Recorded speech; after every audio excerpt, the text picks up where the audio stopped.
ನಮ್ಮ ಕಡೆ ಒಂದು ಗಾದೆ ಇದೆ,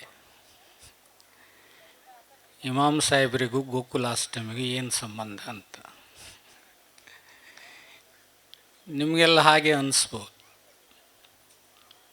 ಪಾತಾಳ ದುರ್ಗಾ ಪರಮೇಶ್ವರಿ ದೇವಸ್ಥಾನದ ಕಾರ್ಯಕ್ರಮದಲ್ಲಿ ಕ್ರೈಸ್ತ ಸಮುದಾಯದವನದ್ದು ಏನು ಅಂತ ಒಂದು ಆಶ್ಚರ್ಯ ಇರ್ತದೆ ಮನಸ್ಸಿನೊಳಗೆ. ಪ್ರವೀಣ್ ಮತ್ತು ಅಶೋಕ್ ಅವರು ಬಂದಿದ್ದರು. ನೀವೊಂದು ಕಾರ್ಯಕ್ರಮ ಬಂದಾಗ ನನಗೆ ಆಶ್ಚರ್ಯ ಆಗಿತ್ತು. ಅಂದರೆ 25 ವರ್ಷದ ಪತ್ರಿಕೋದ್ಯಮದಲ್ಲಿ ನಾನು ಮೊದಲ ಬಾರಿಗೆ ಇಂಥದ್ದೊಂದು ಕಾರ್ಯಕ್ರಮದಲ್ಲಿ ಭಾಗವಹಿಸ್ತಾ ಇದ್ದೇನೆ. ನಾ ಬತ್ತಿಲ್ಲಂದೆ, ಎಲ್ಲ ಭಟ್ರಡ್ಡಿಲ್ಲ ಅಂತ ಹೇಳಿದರು ಅಂತ. ಹಂಗಾರಡ್ಡಿಲ್ಲ ಮರಿ ಏನಾದ್ರು ಹೆಚ್ಚು ಕಡಿಮೆ ಆದರೆ ಅಂತ ಹೇಳಿದ್ದೆ. ಇಲ್ಲ ಹಾಗೆಂತ ಇಲ್ಲ, ನನಗೂ ಒಂದು ಕಾಣ್ಕಂಬಂಗೆ ಒಂದು ಮನಸ್ಸಿದ್ದಿತ್ತು ಮನಸ್ಸಿನಲ್ಲಿ. ನನ್ನಮ್ಮ ಯಾವಾಗಲೂ ಹೇಳೋದು, ನಾನು 2001ರಲ್ಲಿ ಪತ್ರಿಕೋದ್ಯಮಕ್ಕೆ ಬಂದಾಗ ಹಾಡಿ ಬದಿಗೆಲ್ಲ ಹೋತೆ, ಕಾಡು ಕಲ್ಲು ಕಂಡ್ರು ನೀನು ಅದನ್ನು ತಿರಸ್ಕಾರ ಮಾಡಬೇಡ, ಒಂದು ಕೈ ಮುಕ್ಕೊಂಡು ಹೋಗು ಅಂತೇಳಿ ಹೇಳ್ತಿದ್ಲು. ಹಾಗೆ ನನ್ನ 25 ವರ್ಷದ ಜರ್ನಿಯಲ್ಲಿ ಅನೇಕ ಪಾಳು ಬಿದ್ದ ದೇವಸ್ಥಾನಗಳ ಬಗ್ಗೆ ಬರೆದಿದ್ದೆ. ಯಾಕೆ ಬರೀತಿದ್ದೆ, ಯಾಕಾಗಿ ನಾನು ಬರಿತಾ ಇದ್ದೇನೆ ಅಂತಕ್ಕಂಥ ದೀರ್ಘವಾದ ಅಥವಾ ಆಳವಾದ ಚಿಂತನೆ ನನ್ನಲ್ಲಿಲ್ಲ. ಆದರೆ ಒಳ್ಳೆಯದಾಗಲಿ ಅಂಥೇಳಿ ಒಂದು ಆಶಯ ಮಾತ್ರ ಹೃದಯದಲ್ಲಿತ್ತು. ಕಳೆದ 25 ವರ್ಷಗಳಲ್ಲಿ ಪ್ರತಿ ವರ್ಷ ಹಬ್ಬ್ಯಾಡಿಗೆ ಒಂದು 2 ರೌಂಡ್ ಇರುತ್ತೆ ನಂದು. ಬೇಜಾರಾದಾಗ ಮುಂಡು ಕೋಡಿಗೂ ಒಂದು 2-3 ರೌಂಡ್ ಇರ್ತದೆ. ಹೊಳೆ ಬದಿ ಹೋಗಿ ಕೂತ್ಕೊಂಡು ದೇವಿಗೆ ಒಂದು ನಮಸ್ಕಾರ ಮಾಡಿ ಹೋಗೋದು. ಈ ಪಾತಾಳ ದುರ್ಗೆ ಎಲ್ಲಿ ಕರ್ನಾಟಕದಲ್ಲಿ ಎಲ್ಲಿಯೂ ನಾನು ಕೇಳಲಿಲ್ಲ. ಪ್ರವೀಣ್ರವರು ಹೇಳಿದಾಗೆ ತಮಿಳುನಾಡಿನ ತಂಜಾವೂರಿನಲ್ಲಿ ಒಂದು ಪಾತಾಳ ದುರ್ಗಾ ಪರಮೇಶ್ವರಿ ಸನ್ನಿಧಿ ಇದೆ. ಈ ಪಾತಾಳ ಅಂತಕ್ಕಂಥ ಹೆಸರು ಕೇಳಿದಾಗ ರೋಮಾಂಚನ ಆಯಿತು. ಮತ್ತು ನನಗೆ ಈ ಕಾರ್ಯಕ್ರಮದಲ್ಲಿ ಭಾಗವಹಿಸಲೇಬೇಕು ಅಂಥೇಳಿ ಒಂದು ಆತ್ಮ ತುಡಿತಗಳು ಬಂದದ್ರಿಂದ ಬಹುಶಃ ಇವತ್ತು ನಾನು ಈ ಕಾರ್ಯಕ್ರಮದಲ್ಲಿ ಭಾಗವಹಿಸ್ಲಿಕ್ಕೆ ಆಗಿದೆ. ಮತ್ತು ನಾನಿವತ್ತಿಲ್ಲಿ ಬರಬೇಕನ್ನುವುದು ಕೂಡ ಆಕೆ ಇಚ್ಛೆ ಅಂಥೇಳಿ ಭಾವಿಸ್ತೇನೆ. ಬಾಯಿರಿಯವರಿಗೆ ಅರ್ಥ ಆಗಿದ್ದಿರ್ಬೋದು, ನನಗೆ ಅರ್ಥ ಆಗಿದೆ. ಆ ಅಮ್ಮನಿಗೆ ಸನ್ಮಾನ ಮಾಡಿದಾಗ ಅವ್ರ ಮೇಲೆ ಆಕರ್ಷಣೆ ಆಗಿದ್ದರೆ ಅದು ಪಾತಾಳ ದುರ್ಗಾ ಪರಮೇಶ್ವರಿಯ ಆಕರ್ಷಣೆ ಅಂತೇಳಿ ನಾನು ಭಾವಿಸ್ತೇನೆ. ಬಹುಶಃ ಇದು ನಮ್ಮ ಭಾಗ್ಯ. ಒಂದು ವಿಶಾಲವಾದಂಥ ಈ ಚೈತನ್ಯಗಳ ಹುಡುಕಾಟ.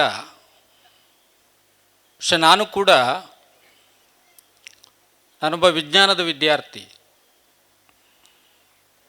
ನನಗೆ ಈ ದುರ್ಗಾಶಕ್ತಿಯ ಬಗ್ಗೆ ಯಾಕೆ ಆತ್ಮೀಯ ತುಡಿತ ಆಯಿತು ಅಂತ ಹೇಳಿದರೆ,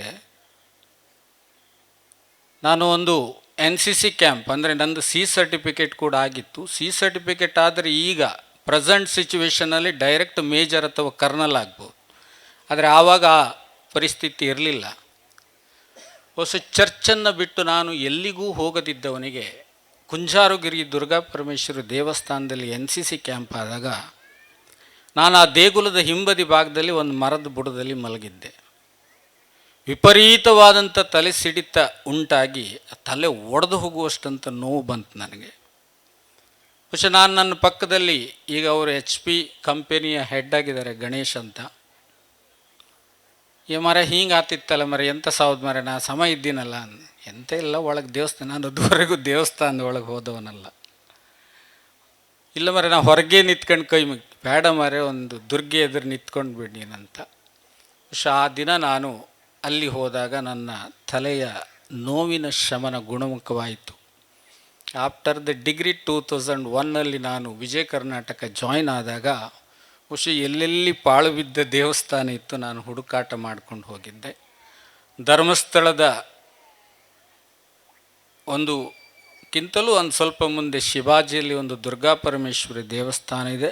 ಅಲ್ಲಿಂದ ಶಿರೂರು, ಈಗ ರಿನಿವೇಷನ್ ಆಗ್ತಾಯಿದೆ, ಮಹಾಗಣಪತಿ ದೇವಸ್ಥಾನದವರೆಗೆ ನೂರಾರು ದೇವಸ್ಥಾನಗಳ ಪಾಳು ಬಿದ್ದ ದೇವಸ್ಥಾನಗಳ ಆರ್ಟಿಕಲನ್ನು ಮಾಡಲಿಕ್ಕೆ ನಾನು ಮಾಡಿದ್ನೋ ಅವಳು ಮಾಡಿಸ್ಕೊಂಡ್ಲೋ ನನಗೆ ಗೊತ್ತಿಲ್ಲ. പക്ഷെ ಇವತ್ತೆಲ್ಲವೂ ಕೂಡ ಆ ಸಾನ್ನಿಧ್ಯಗಳು ಅಲ್ಲೊಂದು ಇನ್ವಿಟೇಷನ್ ಕೊಟ್ಟಾಗ ಭಾಳ ಆಶ್ಚರ್ಯ ಆಗ್ತದೆ. ಬಹುಶಃ ನಾವು ಅದಕ್ಕೆ ನಾವು ಮಾಡಿದ್ದಂತೇಳಿ ಅಲ್ಲ, ಒಂದು ಪ್ರೇರಣಾದಾಯಕವಾಗಿ ಆ ರೀತಿಯ ಒಂದು ವಾತ್ಸಲ್ಯ ಮತ್ತು ಪ್ರೀತಿಯನ್ನು ಆ ತಾಯಿ ಕೊಟ್ಟಳು ಯಾಕೆ ಅನ್ನುವುದು ಕೂಡ ಇವತ್ತಿಗೂ ಕೂಡ ನನಗೆ ಅಚ್ಚರಿಯಾಗಿ ಕಾಡ್ತಕ್ಕಂಥದ್ದು. ಬಹುಶಃ ದುರ್ಗಾ ಅಂತಕ್ಕಂಥ ಶಕ್ತಿಯೇ ಇದು ಸೃಷ್ಟಿ ಅಂತೇಳಿ ನಾವು ಭಾವಿಸ್ತೇವೆ. ಯಶ ಪರಾತ್ಪರ ನಾಸ್ತಿ ಶೈಷ್ಯ ದುರ್ಗಾ ಪ್ರಕೀರ್ತತ ಅಂತಕ್ಕಂಥ ಒಂದು ಋಗ್ವೇದದಲ್ಲಿ ಶ್ಲೋಕ ಇದೆ. ಇಡೀ ಬ್ರಹ್ಮಾಂಡದಲ್ಲಿ ದುರ್ಗೆಗಿಂತ ಮಿಗಿಲಾದ ಶಕ್ತಿ ಇಲ್ಲ ಅಂತಕ್ಕಂಥದ್ದು ಅದರಲ್ಲಿ. ಯಾಕೆ ದುರ್ಗೆಯ ಬಗ್ಗೆ ನಾನು ಮಾತನಾಡ್ತಾ ಇದ್ದೇನೆ ಅಂತ ಹೇಳಿದರೆ, ಸ್ವಲ್ಪ ಯಕ್ಷಗಾನದ ಚಟ ಇದ್ದವನು ಮತ್ತು ಸ್ವಲ್ಪ ವೇಷಗೀಷ ಎಲ್ಲ ಮಾಡಿದ್ದು. ಇವತ್ತು ನೂರಾರು ಪ್ರಸಂಗಗಳು, ಸಾವಿರಾರು ಪ್ರಸಂಗಗಳು ಬಂದಿರಬಹುದು.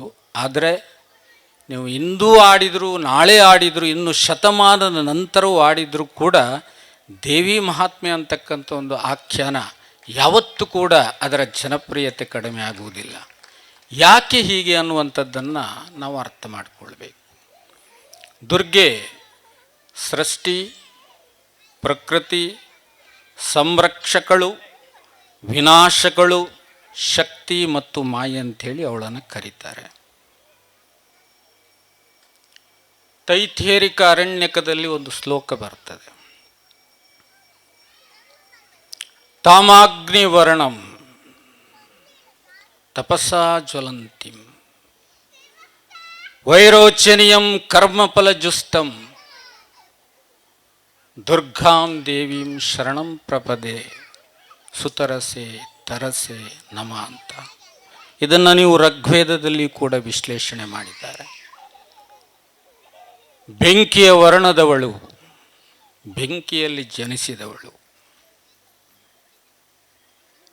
ಅವಳಿಗೆ ಶರಣಾಗತರಾಗುವುದರಿಂದ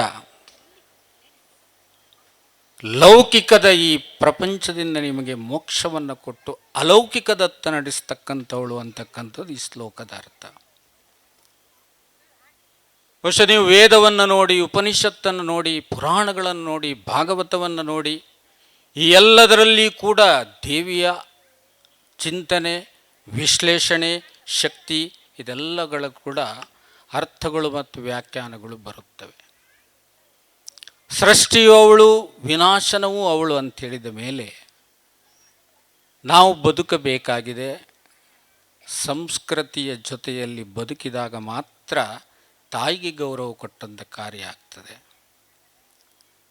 ಸಂಸ್ಕೃತಿ ಮತ್ತು ಪ್ರಕೃತಿ ಇದೆರಡೂ ಒಂದೇ. ಯಾವಾಗ ನೀವು ಸಂಸ್ಕೃತಿಯನ್ನು ಮರೀತಕ್ಕಂಥ ಕೆಲಸಗಳನ್ನು ಮಾಡ್ತೀರೋ ಆವಾಗ ಪ್ರಕೃತಿ ವಿಘಟನೆ ಆಗ್ತಕ್ಕಂಥದ್ದು ಆಗ್ತದೆ. ಎಲ್ಲೋ ನಾಶನದ ಅರ್ಥ, ಎಲ್ಲೋ ಮನುಷ್ಯನ ವಿನಾಶನದ ಅರ್ಥ ನಾವು ಪ್ರಕೃತಿಯೊಟ್ಟಿಗೆ ಮಾಡಿರತಕ್ಕಂಥ ಅನಾಚಾರಗಳು ಕಾರಣ ಅಂತಕ್ಕಂಥ ಸತ್ಯವನ್ನು ಅರ್ಥ ಮಾಡಿಕೊಳ್ಬೇಕು. ಈ ಪ್ರಕೃತಿಯ ಜೊತೆಗೆ ನಾವು ಮಾಡ್ತಕ್ಕಂಥ ಅನರ್ಥಗಳು ಏನು ಅಂತ ಕೇಳಿದರೆ ಅದುವೇ ನಾವು ಈ ತಾಯಿಯ ಶಕ್ತಿಗೆ ಮಾಡ್ತಕ್ಕಂಥ ಅಪಮಾನ ಅನ್ನುವಂಥ ವಾಸ್ತವ ಸತ್ಯವನ್ನು ಕೂಡ ನಾವು ಅರ್ಥ ಮಾಡಿಕೊಳ್ಬೇಕು. ಈ ಸಂಸ್ಕೃತಿಯ ಮೂಲ ತತ್ವವನ್ನು ಅರ್ಥ ಮಾಡಿಕೊಂಡಾಗ ಪ್ರಕೃತಿ ಉಳಿತದೆ. ಪ್ರಕೃತಿ ಉಳಿದರೆ ಮನುಷ್ಯರಾದ ನಾವು ಉಳಿತೇವೆ. ಇಲ್ಲಂದರೆ ಒಂದಲ್ಲ ಒಂದು ದಿನ ವಿನಾಶ ನಿಶ್ಚಿತ. ಮನುಕುಲದ ವಿನಾಶ ನಿಶ್ಚಿತವಾಗಿ ನಡೀಲಿಕ್ಕಿದೆ. ನಾವು ವೈರುಧ್ಯದ ಜಗತ್ತಿನಲ್ಲಿ ಬಾಳುವವರು. ಈ ವೈರುಧ್ಯದ ನಡುವೆ ಒಳ್ಳೆಯದು ಕೆಟ್ಟದ್ದು ಎಲ್ಲದರ ನಡುವೆ ಬಾಳುವ ಸಂದರ್ಭದಲ್ಲಿ ನನಗೊಂದು ಕತೆ ನೆನಪಾಗ್ತದೆ. ವೈರುಧ್ಯದ ಜೊತೆಯಲ್ಲಿಯೂ ಕೂಡ ನಾವು ಬದುಕಬೇಕೆನ್ನುವಂಥ ಸತ್ಯವನ್ನು ಶಿವ ನಮಗೆ ಕಲಿಸ್ತಾನೆ. ಇದನ್ನು ಭಾಳ ಸೂಕ್ಷ್ಮವಾಗಿ ತಿಳ್ಕೊಳ್ಳಿ. ಈ ಕಥೆಯನ್ನು ನೀವು ಎಲ್ಲೋ ಕೇಳಿದ್ರೆ ನನಗೆ ಗೊತ್ತಿಲ್ಲ. ಶಿವನನ್ನು ನಾವು ಗಂಗಾಧರ ಅಂತೇಳಿ ಕರಿತೇವೆ. ಜಟೆಯಲ್ಲಿ ಗಂಗೆಯನ್ನು ಧರಿಸಿದವನಕ್ಕೋಸ್ಕರವಾಗಿ ಆತನನ್ನು ನಾವು ಗಂಗಾಧರ ಅಂಥೇಳಿ ಕರಿತೇವೆ. ಕೊಂಚ ನೀವು ಕೆಳಗೆ ಬಂದರೆ ನೆತ್ತಿಯ ಮೇಲೆ ತ್ರಿನೇತ್ರ ಅಂದರೆ ಅಗ್ನಿಯನ್ನು ಇಟ್ಕೊಂಡವ. ಎಲ್ಲಿಯಾದರೂ ಅಗ್ನಿ ಮತ್ತು ನೀರು ಜೊತೆಯಾಗಿರಲು ಸಾಧ್ಯವೇ? ಆದರೆ ಇಲ್ಲಿ ಸಾಧ್ಯತೆ ಆಗಿದೆ. ಶಿವನನ್ನು ನೀವು ಚಂದ್ರಶೇಖರ ಅಂತೇಳಿ ಕರಿತೀರಿ. ಜಟೆಯಲ್ಲಿ ಚಂದ್ರನನ್ನು ಧರಿಸಿದವನಿಗೋಸ್ಕರವಾಗಿ ಆತನನ್ನು ಚಂದ್ರಶೇಖರ ಅಂತೇಳಿ ಕರಿತೀವಿ. ಅಲ್ಲೇ ಕೊಂಚ ಕೆಳಗಡೆ ಕೊರಳಲ್ಲಿ ಸರ್ಪಭೂಷಣನಾಗಿದ್ದಾನೆ ಆತ, ನೀಲಕಂಠ. ಚಂದ್ರ ಅಮೃತ ಸಮಾನ, ಸರ್ಪ ವಿಷ. ಈ ಎರಡು ಜೊತೆಯಾಗಿರ್ಲಿಕ್ಕೆ ಸಾಧ್ಯ ಇದೆಯಾ? ಆದರೆ ಇಲ್ಲಿ ಸಾಧ್ಯತೆ ಆಗಿದೆ. ಶಿವನ ಒಬ್ಬ ಮಗ ಗಣಪತಿ, ಅವ ಸರ್ಪಭೂಷಣ ಅಂತೇಳಿ ನಾವು ಕರಿತೇವೆ. ಅಂದರೆ ಉದರಕ್ಕೆ ಸರ್ಪವನ್ನು ಧರಿಸಿದವ. ಅವನ ವಾಹನ ಮೂಷಿಕ.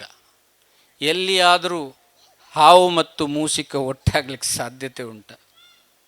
ಆದರೆ ಇಲ್ಲಿ ಸಾಧ್ಯತೆ ಆಗಿದೆ.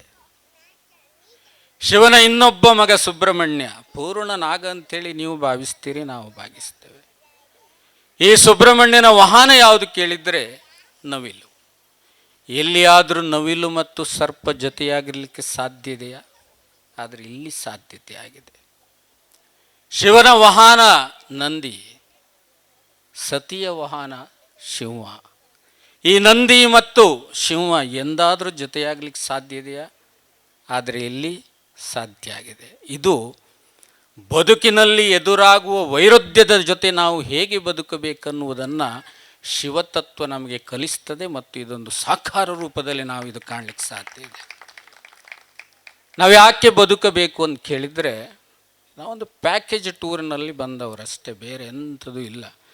ನಾನೇನೋ ಮಾಡ್ತೇನೆ, ನಾನೇನೋ ಕಟ್ಟುತ್ತೇನೆ ಅನ್ನುವಂಥದ್ದು ಕೂಡ ಎಲ್ಲ ಆ ಚೈತನ್ಯ ಅಥವಾ ಶಕ್ತಿಗೆ ಮೀರಿದಿರತಕ್ಕಂಥ ಮಾತುಗಳು. 15 ಲಕ್ಷ ಕಿಲೋಮೀಟರ್ದಲ್ಲಿರುವ ದೂರದಲ್ಲಿರುವ ಸೂರ್ಯ ಆತನ ಕಿರಣವನ್ನು ನೋಡಿ ನಿಮ್ಮ ಮನೆಯ ಅಂಗಳದಲ್ಲಿರುವ ಒಂದು ಹೂವು ಅರಳುತ್ತದೆ ಅಂತ ಹೇಳಿದರೆ ಇದು ನೀವು ಮಾಡಿರುವ ಸೃಷ್ಟಿ ಅಲ್ಲ. ನೀವು ಹಾಕ್ತಕ್ಕಂಥ ಅಕ್ಕಚ್ಚಿನಿಂದ ಗೋವೊಂದು ಅಮೃತ ಸದೃಶ ಹಾಲು ಕೊಡ್ತದೆ ಅಂತ ಹೇಳಿದರೆ ಅದು ನೀವು ಮಾಡಿದ ನಿರ್ಮಾಣ ಅಲ್ಲ. 100 ಅಡಿ ಎತ್ತರದಲ್ಲಿರುವ ತೆಂಗಿನ ಮರ ಕಲ್ಪವೃಕ್ಷ ಕೊಡ್ತದೆ ಬುಡಕ್ಕೆ, ನೀವು ಏನೆಲ್ಲ ಹಾಕ್ತೀರಿ ಅಂತೇಳಿ ನಿಮಗೆ ಗೊತ್ತುಂಟೋ ನನಗೆ ಗೊತ್ತಿಲ್ಲ. ಈ ಸೃಷ್ಟಿಯ ವೈಚಿತ್ರ್ಯಗಳು ಯಾವುದರಿಂದ ಆಗಿದೆ ಕೇಳಿದರೆ ಬಹುಶಃ ಈ ದುರ್ಗಾಶಕ್ತಿಯ ಆದಿಯ ಸ್ವರೂಪ ನಾವೇನು ಕರಿತೇವೆ, ಆದಿ ಪರಾಶಕ್ತಿ ಅಂತೇಳಿ ಕರಿತೇವೆ. ದುರ್ಗೆಯ ಉಗಮ ಪ್ರತಿಮಾಶಾಸ್ತ್ರದಲ್ಲಿ ಮನ್ವಂತರದ 28ನೇ ಯುಗದಲ್ಲಿ ಆಯಿತು ಅಂತೇಳಿ ಶಾಸ್ತ್ರಾದಿಗಳು ಹೇಳ್ತವೆ.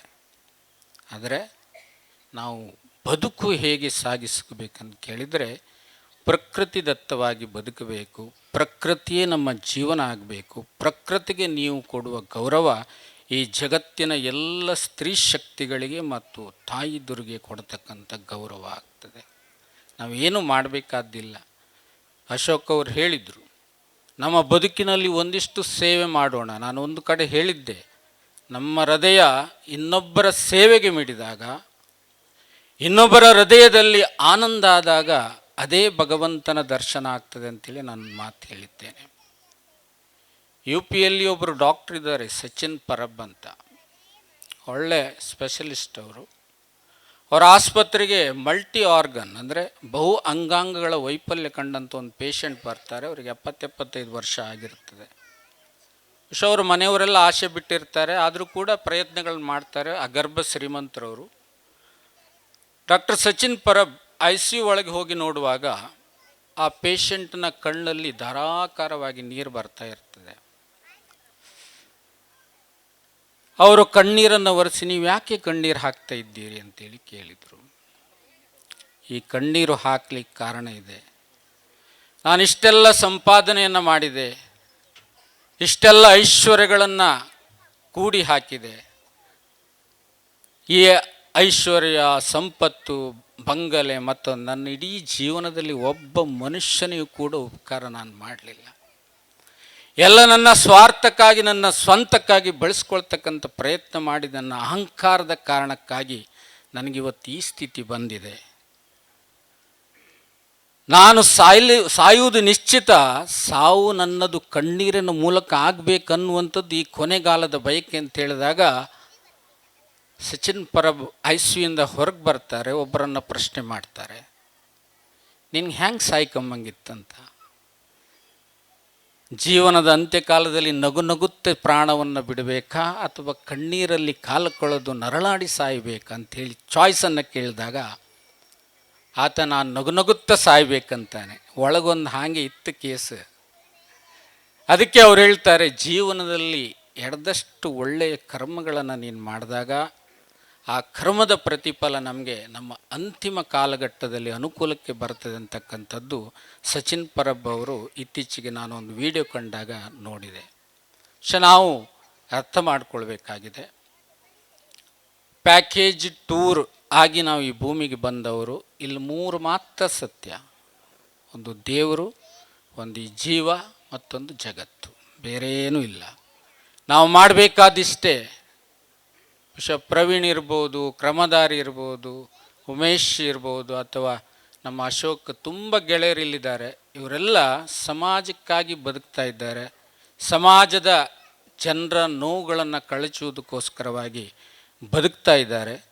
ಈ ಬದುಕು ಸಾರ್ಥಕತೆ ಪಡಿಬೇಕಾದರೆ ನಾವು ಒಂದು ಸನಾತನತೆಯ ಈ ವಿರಾಟ್ ಸೌಧದ ಸಂಸ್ಕೃತಿಯನ್ನು ಉಳಿಸಬೇಕಾಗಿದೆ. ನಿಮಗೆಲ್ಲ ಅರಿವಿಲ್ಲ ಇದು. ಸನತ್ ಕುಮಾರರಿಂದ ವೇದಗಳು ಉತ್ಪತ್ತಿಯಾದವು. ಇಡೀ ಜಗತ್ತು ನನ್ನದು ಅಥವಾ ಇಡೀ ಜಗತ್ತು ಒಂದು ಅಂತಕ್ಕಂಥ ಸಂದೇಶವನ್ನು ಸನತ್ ಕುಮಾರರು ಕೊಟ್ಟರು. ಈ ಸನತ್ ಕುಮಾರರಿಗಿಂತಲೂ ಮುಂಚಿತವಾಗಿ ಈ ಜಗತ್ತನ್ನು ಈ ಆದಿಮಾಯಿ ಸೃಷ್ಟಿಸಿದವಳು. ಅವಳನ್ನು ನೀವು ನಿರಾಕಾರದಿಂದ ಪೂಜಿಸಬಹುದು, ಆಕಾರ ಸ್ವರೂಪವಾಗಿ ಕೂಡ ಪೂಜಿಸಬಹುದು. ನಿರಾಕಾರ ಅಂಥೇಳಿದರೆ ಪ್ರಕೃತಿಯ ಸ್ವರೂಪವಾಗಿಯೂ, ಆಕಾರ ದೇವಸ್ಥಾನದ ಗರ್ಭಗುಡಿಯಲ್ಲಿ ಕೂಡ ವಿಗ್ರಹ ರೂಪದಲ್ಲಿ ಆಕೆಯ ಒಂದು ಪ್ರೀತಿಯನ್ನು ನಿಮ್ಮ ಭಕ್ತಿಯ ಮೂಲಕ ಪಡ್ಕೊಳ್ಳಿಕ್ಕೆ ಸಾಧ್ಯ ಇದೆ. ಆಕೆ ಬಯಸುವುದು ಎರಡನ್ನೇ: ಒಂದು ಕಣ್ಣೀರು, ಒಂದು ಬೆವರು ಮಾತ್ರ. ತಾಯಿ ಎದುರುಗಡೆ ಹೋದಾಗ ನಾನು ಅನೇಕರು ಕೇಳುವುದಿದೆ, ದೇವಸ್ಥಾನಕ್ಕೆ ಹೋದಾಗ, ಮಂದಿರಗಳಿಗೆ ಹೋದಾಗ ನಮಗೆ ದೇವರು ನಾವು ಕೇಳಿದ್ದನ್ನು ಕೊಡುವುದಿಲ್ಲ ಅಂತೇಳಿದ್ವಿ. ಒಳಗಿರುವ ದೇವರ ಆಲೋಚನೆ ಮಾಡ್ತಾನೆ. ಈ ವಿಗ್ರಹ ಆಗಬೇಕಾದ್ರೆ ವಿಶ್ವಕರ್ಮರು ಎಷ್ಟು ಉಳಿಪೆಟ್ಟು ನನಗೆ ಹೊಡೆದಿದ್ದಾರೆ, ಎಷ್ಟು ವರ್ಷಾನುಗಟ್ಟಲೆ ನನಗೆ ಕೈಗೆ ಕಾಲಿಗೆ ಅದೆಲ್ಲ ಚಿತ್ರ ಬರೀಲಿಕ್ಕೆ ಒಬ್ಬ ವಿಶ್ವಕರ್ಮ ಎಷ್ಟು ಕಷ್ಟಪಟ್ಟಿದ್ದಾನೆ. ಆ ಮೂಲಕವಾಗಿ ನಾನು ವಿಗ್ರಹವಾಗಿರುವಾಗ ನೀನು ಏಕಾಏಕಿ ಏನೂ ಮಾಡದೆ ನಿನ್ನ ಕರ್ಮಗಳನ್ನು ತೀರ್ಮಾನ ಮಾಡಿಕೊಳ್ಬಾರ್ದೆ ಬಂದು ನನಗೆ ಒಳ್ಳೇದು ಮಾಡಂತೇಳಿದರೆ ಒಳಕೂತ ಗರ್ಭಗುಡಿಯಲ್ಲಿರುವ ದೇವರು ಆಲೋಚನೆ ಮಾಡ್ತಾನೆ. ನಿನಗೆಷ್ಟು ಕೊಡಬೇಕು ಅಷ್ಟನ್ನು ಮಾತ್ರ ಕೊಡ್ತಕ್ಕಂಥದ್ದು. ನಿನಗೆ ಸಿಗಬೇಕು ಅಂತಿದ್ದರೆ ಪೂರ್ಣ ಪ್ರಮಾಣದಲ್ಲಿ ಶರಣಾಗತಿ ಆಗತಕ್ಕಂಥ ಭಾವಗಳು ನಿಮ್ಗೆ ಬರಬೇಕು. ಇದೊಂದು ಮಾಯಾ ಪ್ರಪಂಚ. ಅದಕ್ಕೆ ಅವಳನ್ನು ಆದಿಮಾಯಿ ಅಂತೇಳಿ ಕರೀತಾರೆ. ಒಂದು ಸಣ್ಣ ಕಥೆಯಲ್ಲಿ ನನ್ನ ಮಾತನ್ನು ಮುಗಿಸ್ತೇನೆ. ಇದು ದೇವಿ ಪುರಾಣದಲ್ಲಿ ಬರತಕ್ಕಂಥದ್ದು. ಸುರತ ಮತ್ತು ಸಮಾಧಿಕ ಅಂದರೆ ಒಬ್ಬ ಸಮಾಧಿ ಅಂತ ಒಬ್ಬ ವ್ಯಾಪಾರಿ ಇದ್ದ. ಸುರತ ಅಂಥೇಳಿ ಒಬ್ಬ ಸಾಮ್ರಾಜ್ಯ ಅಂದರೆ ಒಬ್ಬ ರಾಜ ಇದ್ದ. ಇವರು ಕೂಡ ಅವರವರು ಮನೆಯವರು ಮತ್ತು ಕುಟುಂಬಿಕರು ಮಾಡಿದ ಷಡ್ಯಂತ್ರದ ಕಾರಣಕ್ಕೋಸ್ಕರವಾಗಿ ಕಾಡನ್ನು ಸೇರಬೇಕಾಗ್ತದೆ. ಕಾಡಿನಲ್ಲಿ ಅವರಿಗೆ ಸುಮೇಧ ಅಂತೇಳಿ ಒಬ್ಬರು ಋಷಿ ಸಿಗ್ತಾರೆ. ತಮ್ಮ ಕಷ್ಟಗಳನ್ನು ಹೇಳ್ಕೊಳ್ತಾರೆ.